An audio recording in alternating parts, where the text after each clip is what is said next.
What's going on, guys? It's your boy Ethan. Hope you're having a great day. Today is going to be the meetup game where I'm gonna play here at Rounders Card Club. Bunch of tables behind me, all 1-2, 1-2-5, and maybe even a 5-5 if it gets to that. But I'm gonna be rotating a lot of the 1-2 game and the 1-2-5, and I don't think the 1-2 is the typical 1-2 that you ever see. It's always Texas, so there's like a couple $1,000 stacks at the 1-2 game, so this should be fun. I'm gonna be hopping around the tables and gonna go from there. So hopefully we can try to find some run good today because I haven't found any recently.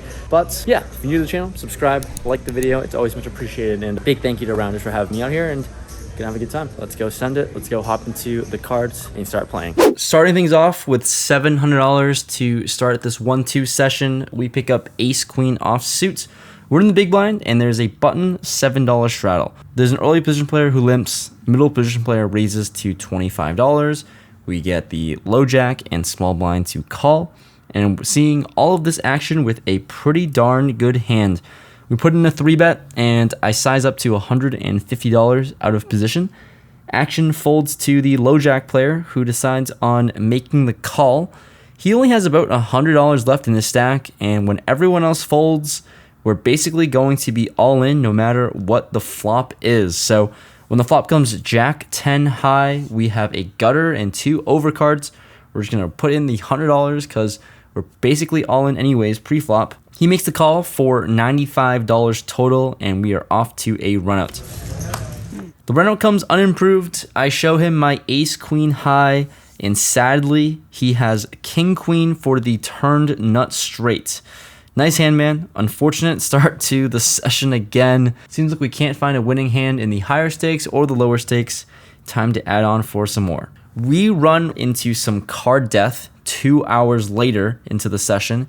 And in this hand, with pocket aces in the cutoff, there's a button straddle, and I open things up to $25 here. The button 3-bets now to $100, and next to act, big blind just rips his entire stack in there for $181 total. Action folds to me, and seeing all of this action, the button has a pretty large stack, and I definitely want to start building a side pot against him, especially being out of position and with the best hand possible. So I put in a re-raise to 300, and it doesn't take too long for the button to call. So we're playing for a main pot, and now we're building a side pot as well, going 3 ways to a flop of jack 7-3 to hearts.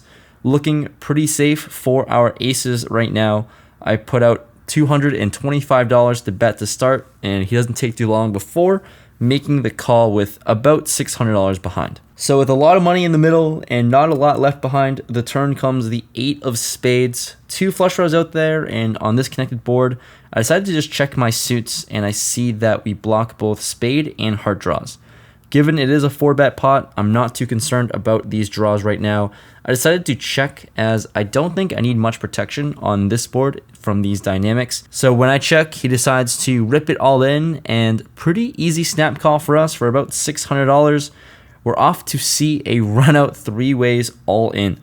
The river is a brick, and the button shows us pocket kings. Our aces are going to take it down. The big blind actually somehow found a way to have ace king in this spot, and we scoop the whole thing. Pretty nice to be in this cooler situation, aces versus kings, and having it hold and be on the right end of it. Always nice to rebound from that first hand. Good hand, sir. Thank you. Appreciate it. So we're chipping up with a monster stack in this 1-2 game. We pick up pocket 10s in the next hand in big blind. There's a button $5 straddle, and action starts with the small blind in this hand when he opens it up to $21. I decided to put in a 3-bet with a good premium hand to 65, and the button makes the call for 65. Small blind makes the call as well, so we're off to a flop 3 ways. Flop comes jack 9-4 with 1 card over our pair and a 10 to give us some backdoor straight draw outs. I throw out a c-bet of $70, and both players make the call. I think this is a spot where we can go either way with a check or bet, and obviously, as you know, I like putting chips in the middle. 3 ways still to a turn, which comes a 7. Small blind checks to me, and seeing as we got called by both spots in this situation, it seems pretty unlikely that we're going to be ahead, so I check, and the button checks it back. We're off to a river, which is the 10 of hearts, so backdoor heart draw got there. along with a 4-liner to a straight, but somehow we have a set. So it seems pretty gross, and when the small blind checks, seems like this is a spot where we just have to go for value. There's a lot of 2-pair combos we can beat, so I size to $150. The button next to act thinks about it for a while and ultimately ends up making the call. The small blind just tank folds ace-jack face up. I show my set expecting to be good as this player didn't raise us, but unfortunately the button has 8-9 of clubs, so got there with the straight, and he's going to take it down, but nice hand, man. Unfortunate for ace-jack to have both players suck out on him, so as much as he was way ahead on the flop, he became way behind on the river. Hand after this, we play a friendly double board bomb pot, no limit hold'em style. We're going 8 ways to the flop, $5 each from all of us, and we pick up ace-jack offsuit. Flop 1 comes ace-8-5. Flop number 2 comes queen-jack-8. So all things considered, pretty good board for us with a pair on both, and it's pretty hard to be beat unless somehow someone has ace-queen. Anyways, the big blind starts off with a bet of $20, and with a marginal hand on both boards, I just make the call for 20.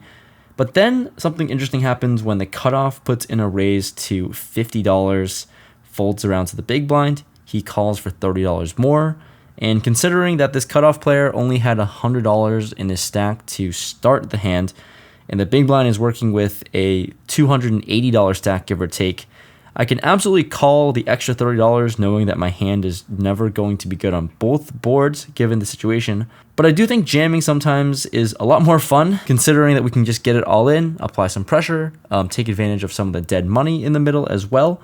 So let's just go for it. Let's do that. I just rip it all in. It's about $300 total effectively, and both players end up making the call. So all of a sudden, this friendly $5 bomb pot has become a 3-way all-in with a side pot as well. Off to a run-out, which does not improve us, unfortunately. The big blind shows us queen 8, which we chop the side pot, which is bigger than the main, which is nice. But unfortunately, the cutoff has ace-queen.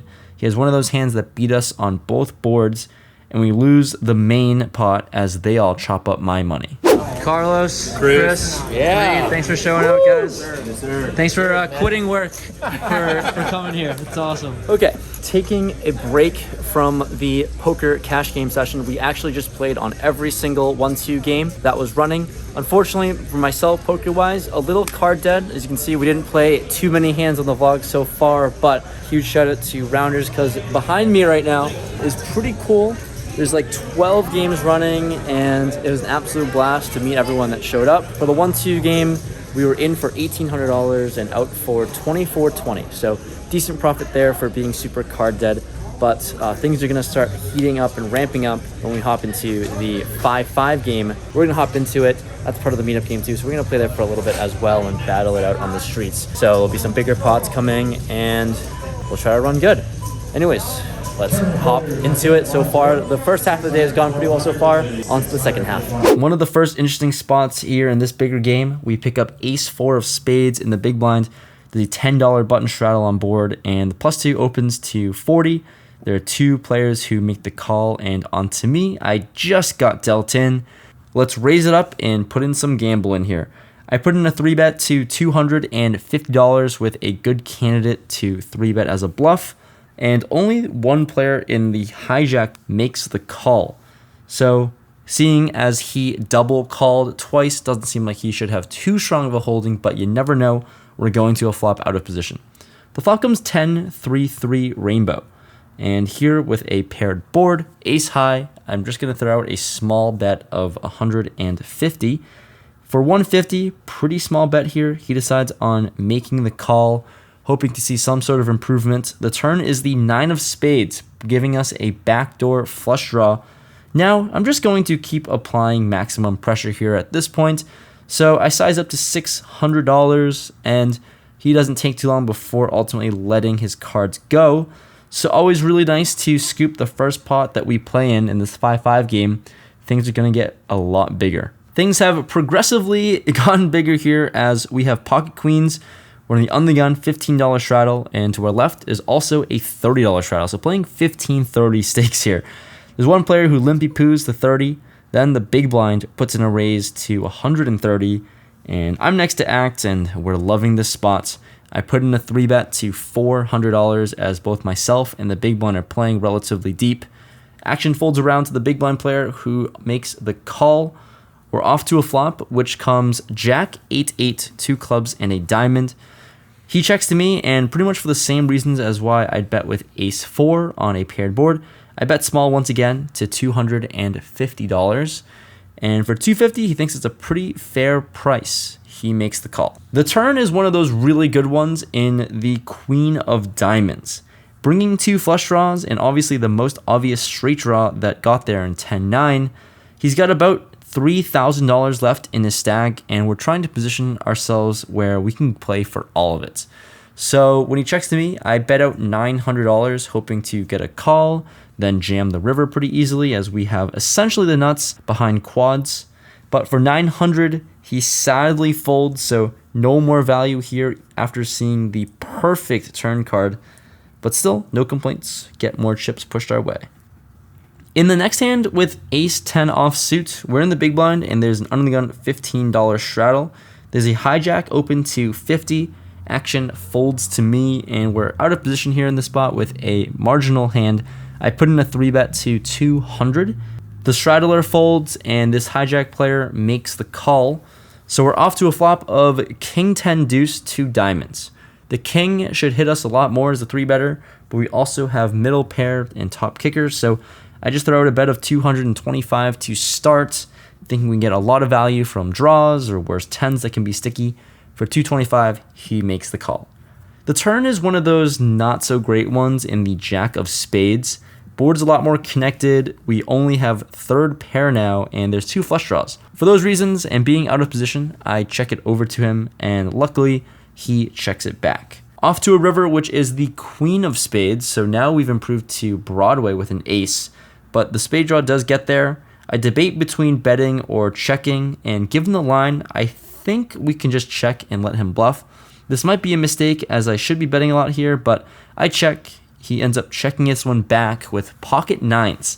Looks like he had one of those hands that we definitely could have gotten some money out of with the smaller straight. I probably made a mistake on the river not betting and getting more money in. After that hand comes the King Queen of Hearts on the button. This one's a fun one as there are 2 players who limp. The low jack puts in a raise to $30, and I think when action folds to me, I want to put in a 3-bet, play a larger sized pot considering everyone's so deep. I put in a 3-bet to $100, and we get 1 limper and the low jack to call. So 3 ways we're in position. The flop comes pretty good in Queen Jack 9 2 spades. Action checks to me, and I think I can go either way with a bet or check.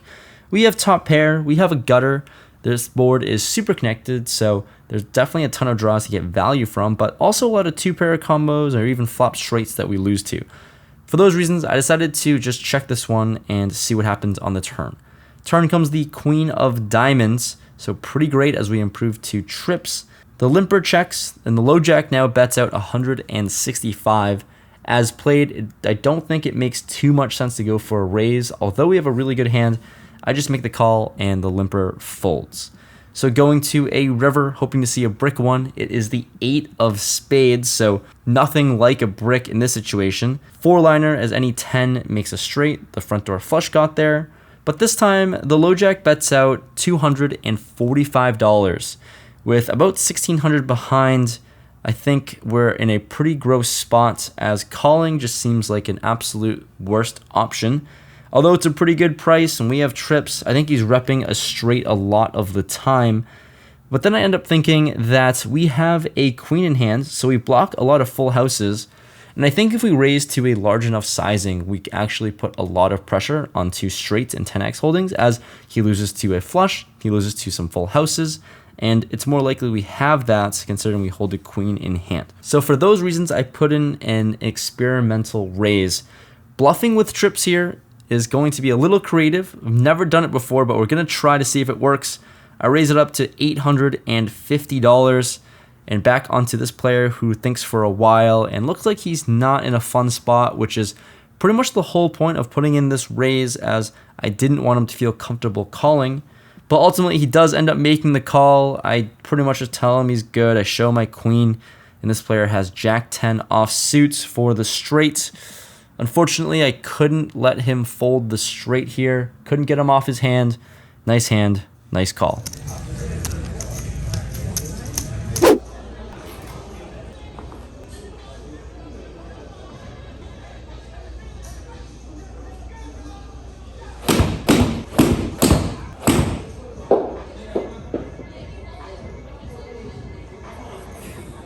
Okay, anyways, enough with the golf shenanigans. Wrapping up this meetup game here at Rounders. Overall, great time. We played all of the 1-2s, then we hopped into the 5-5 for a little bit, and all things considered, things went relatively well, I think. You heard the numbers from the 1-2 game, but for the 5-5, we were in the game for 12-2-4-0.